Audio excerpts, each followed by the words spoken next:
और हम शुन को देखते हैं जिसे दूसरे कमरे में होश आता है और उसके साथ तकाशी नाम की एक लड़की भी होती है। ये दोनों बचपन में दोस्त हुआ करते थे और एक बार शुन ने तकाशी को सुसाइड करने से भी रोका था, लेकिन बाद में तकाशी दूसरे स्कूल में पढ़ने चली गई थी। इनके अलावा यहाँ दो अनजान स्टूडेंट थे। इनमें से एक लड़का बटन को दबाता है और एक स्क्रीन पर उन्हें पता चलता है कि जापान और बाकी सब देशों के स्टूडेंट के साथ यही गेम खेला जा रहा था और वो सभी आसमान में उड़ रहे एक जाइंट क्यूब के अंदर कैद है।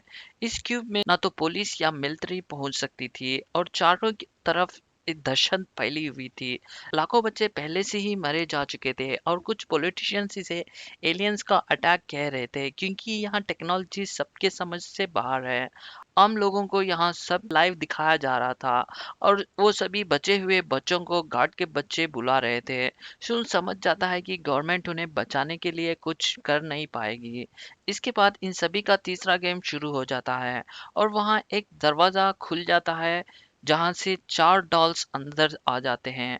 वो उनसे कहते हैं कि यहाँ से वही बचकर जा पाएगा जो इस गेम को जीत पाएगा। इस गेम के कुछ रूल्स भी थे, जैसे कि उन्होंने आंखों पर पट्टी बांधकर एक जगह पर बैठना है और वो चारों डॉल्स गाना गाते हुए उनके आसपास घूमती रहेगी और गाना खत्म होते ही उन्हें अपने पिछले वाले डॉल का नाम बताना होगा।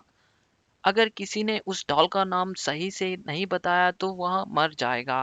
गेम शुरू होता है और वो डॉल उस अनजान लड़के को चूज करती है। वो डॉल गाना गाकर बीच में रुक जाती है, पर बदकिस्मती से वो लड़का डॉल का सही नेम गेस नहीं कर पाता और वो डॉल उसे मार देती है। इसके बाद एक लड़की की बारी आती है, पर वो भी टाइम पर जवाब नहीं दे पाती और उसे भी ये डॉल्स मार देती हैं। अब बारी आती है शुन की और रूल्स के हिसाब से वो चारों डॉल्स उसके चारों तरफ घूमने लगती हैं।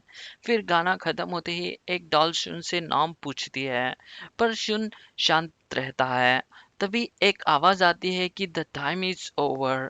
शुन के पीछे खड़ी हुई डॉल उसकी उसे कहती है कि अब मरने के लिए तैयार हो जाओ और शुन उसकी आवाज सुनकर उसका नाम बता देता है। तभी वो डॉल उससे कहती है कि टाइम खत्म हो चुका है, अब जवाब देने का कोई फायदा नहीं है। तभी हमें पता चलता है कि टाइम अब होने वाला है।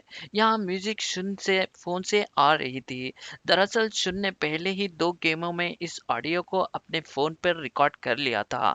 शुन ने इस ट्रिक के जरिए सबको बेवकूफ बना दिया था। असल में टाइम अभी भी बचा हुआ था क्योंकि शुन ने सही डॉल का नाम बता दिया था, इसलिए सभी डॉल ब्लास्ट हो जाते हैं और ये गेम यहीं पर खत्म हो जाता है। तभी शुन नोटिस करता है कि उन्हें एक डॉल से एक चाबी मिलती है। तभी हमें पता चलता है कि काशी शुन को पहले से ही काफी ज्यादा लाइक करती थी। वो दोनों उस कमरे से बाहर आते हैं, तभी उन्हें बाहर एक लड़का दिखाई देता है जो भागते हुए उनकी तरफ आ रहा था और उसके पीछे एक मॉन्स्टर डॉल पड़ी हुई थी।